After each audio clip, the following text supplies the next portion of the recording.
যে দলগুলির নাম বললেন এই সংসদে তাদেরকে নেওয়া হয়েছে, এরা না থাকলে সংসদের কিচ্ছু আসতে যেত না। এদের একা কোথাও নির্বাচন করে জেতার কোনো ক্ষমতা নেই। এরা জিতেছে কারণ এরা একটা বৃহৎ দলের সঙ্গে বহুদলীয় একটা চেহারা দেওয়ার জন্য এদের প্রয়োজন হয়েছে। তাদের জেতাটা অন্যের ঘাড়ে চড়ে যেতে আর কি। এরা নিজেরা কখনো জেতার ক্ষমতা রাখে না। এদের জেতার ক্ষমতা রাখতে অন্তত ধরেন আরো 5-10 বছর লেগে যেত, অথবা জীবনও জিততো না। এনসিপির একজন নেতার নাম বলেন যিনি একা একা নির্বাচনে জিততে পারেন, জামাতের সাথে যেতে হবে না বা বিএনপির সাথে যেতে হবে না, আপনি বলেন।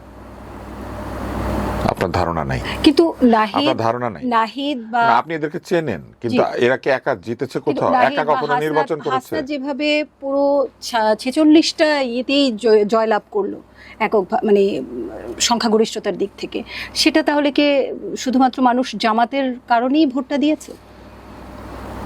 আমার কথা বলতে অসুবিধা হচ্ছে। আপনি যে প্রশ্নটা করেছেন এই প্রশ্নটা খুবই অদ্ভুত। এরা একা জিতেছে কোথাও? একা দাঁড়িয়ে জিততে পারে? আমি আপনাকে জিজ্ঞেস করেছি।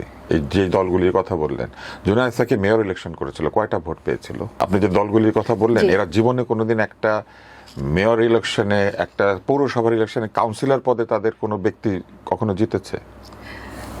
জিতে নাই। আপনি আমার উত্তরটা দেন। আপনি জিতে নাই কোনোদিন। জিততে পারেনি। হ্যাঁ, জিততে পারে নাই। এরা জিতেছে কারণ এরা কেউ বিএনপির সাথে গিয়েছে, কেউ জামাতের সাথে গিয়েছে। জামাতের ভোটাররা এবং বিএনপির ভোটাররা এদেরকে ভোট দিয়েছে, সেই জন্য জিতেছে। এদের নিজেদের কোনো ভোট নাই।